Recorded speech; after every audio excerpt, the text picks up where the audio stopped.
ମୋତେ ପ୍ରେମ କରିବାକୁ ଶିଖାଇଥିବା ପାଠ। ପ୍ରତି ରବିବାର ସକାଳେ ଚର୍ଚ୍ଚ ହଲ୍ ପାଖରେ ଥିବା ଛୋଟ ଶ୍ରେଣୀ କକ୍ଷରେ ପିଲାମାନେ ଏକାଠି ହେଉଥିଲେ। ଦେୱାଲରେ ହାତେ ତିଆରି ଚାର୍ଟ ଏବଂ ମଳିନ ବାଇବେଲର ଶ୍ଲୋକ ଲଗାଯାଇଥିଲା।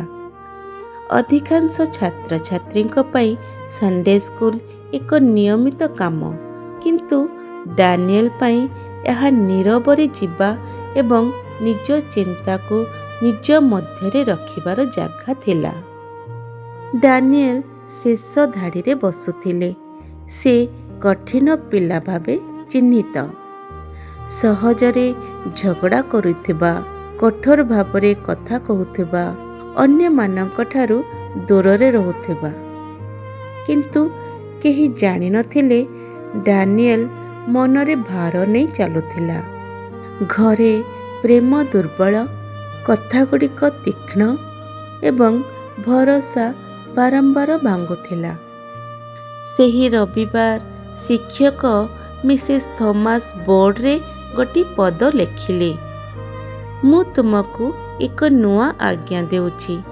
ତୁମେ ପରସ୍ପରକୁ ପ୍ରେମ କର, ଯେପରି ମୁଁ ତୁମକୁ ପ୍ରେମ କରିଛି ସେହିପରି ତୁମେ ମଧ୍ୟ ପ୍ରେମ କର। ଯୋହନ 13:34 ପଦ। ତାପରେ ସେ ଶ୍ରେଣୀକୁ ଦେଖି ପଚାରିଲେ, ଏହି ଆଜ୍ଞା ନୂଆ କିପରି? ପିଲାମାନେ ସରଳ ଉତ୍ତର ଦେଲେ, ଦୟାଳୁ ହୁଅ, ସାହାଯ୍ୟ କର, ଅଂଶୀଦାର କର। ମିସେସ୍ ଥୋମାସ ହସି କୋମଳ ଭାବେ କହିଲେ, ଯୀଶୁ କେବଳ ପ୍ରେମ କର ବୋଲି କହିନଥିଲେ, ସେ କହିଲେ, ମୁଁ ଯେପରି ତୁମକୁ ପ୍ରେମ କରୁଛି ସେପରି ପ୍ରେମ କର। ସେ କହିଲେ, ଯୀଶୁ ତାଙ୍କୁ ବିଫଳ କରିଥିବା, ଅସ୍ୱୀକାର କରିଥିବା ଏବଂ ଆହତ କରିଥିବା ଲୋକମାନଙ୍କୁ ମଧ୍ୟ ପ୍ରେମ କରୁଥିଲେ। ତାଙ୍କ ପ୍ରେମ, ସେ କହିଲେ, ଲୋକେ ଭୁଲ କଲେ ମଧ୍ୟ ଥକିଯାଏ ନାହିଁ। ଡାନିଏଲ ମନ ଭିତରେ କିଛି ଘଟିଲା। ସେ ସବୁବେଳେ ଭାବୁଥିଲା, ପ୍ରେମ ହେଉଛି ଅର୍ଜନ କରିବାର ଜିନିଷ, ଭଲ ଆଚରଣ କଲେ ମାତ୍ର ମିଳେ। ବିଫଳତାରେ ପରେ ମଧ୍ୟ ପ୍ରେମ ରହିପାରେ, ଏହା ତାକୁ ଅଜଣା ଲାଗିଲା, କିନ୍ତୁ ଆଶାମୟ ମଧ୍ୟ। ସେହି ଦିନ ମିସେସ୍ ଥୋମାସ ଶ୍ରେଣୀକୁ ଭିନ୍ନ ଭାବେ ଶେଷ କଲେ। ପ୍ରତ୍ୟେକ ପିଲାକୁ ଦେଖି ଏକ ଭଲ କଥା କହିଲେ। କାହାକୁ ଧୈର୍ଯ୍ୟ, କାହାକୁ ସାହସ, କାହାକୁ ମୂଲ୍ୟବୋଧ ଆଦିକୁ ଉଲ୍ଲେଖ କଲେ। ଡାନିଏଲ ପାଖକୁ ଆସି ସେ କିଛି ମୁହୂର୍ତ୍ତ ଅଟକି, ଡାନିଏଲ, ପ୍ରଭୁ ତୋ ହୃଦୟକୁ ଦେଖୁଛନ୍ତି ଏବଂ ସେ ତୋତେ ଗଭୀର ଭାବେ ପ୍ରେମ କରନ୍ତି ବୋଲି କହିଲେ। ସେ କଥା ତାଙ୍କ ସହିତ ରହିଗଲା। ଆଗାମୀ କିଛି ସପ୍ତାହରେ ଡାନିଏଲ ପରିବର୍ତ୍ତନ ହେଲା।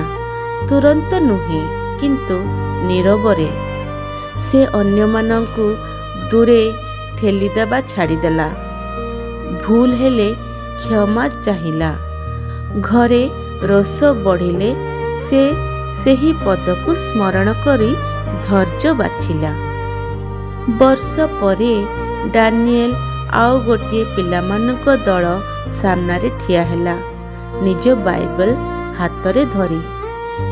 ଏବେ ସେ ଜଣେ ସଣ୍ଡେ ସ୍କୁଲ ଶିକ୍ଷକ ହୋଇ ହସି ଆଉ ଥରେ ପରିଚିତ ପଦଟି ବୋର୍ଡରେ ଲେଖିଲେ, ପରସ୍ପରକୁ ପ୍ରେମ କର, ଯେପରି ମୁଁ ତୁମକୁ ପ୍ରେମ କରୁଛି। କାରଣ ଗୋଟିଏ ରବିବାର କେହି ତାଙ୍କୁ ଶିଖାଇଥିଲେ, ପ୍ରେମ କେବେ ହାର ମାନେ ନାହିଁ ଏବଂ ସେହି ପାଠ ତା ଜୀବନକୁ ସଦାକାଳ ପାଇଁ ପରିବର୍ତ୍ତନ କରିଦେଲା। ପ୍ରଭୁଙ୍କ ବାକ୍ୟ ପ୍ରେମ ସହିତ ଶିଖାଯାଏ, ସେତେବେଳେ ସେ କେବଳ ମନକୁ ସୂଚନା ଦିଏ ନାହିଁ, ହୃଦୟକୁ ପରିବର୍ତ୍ତନ କରେ।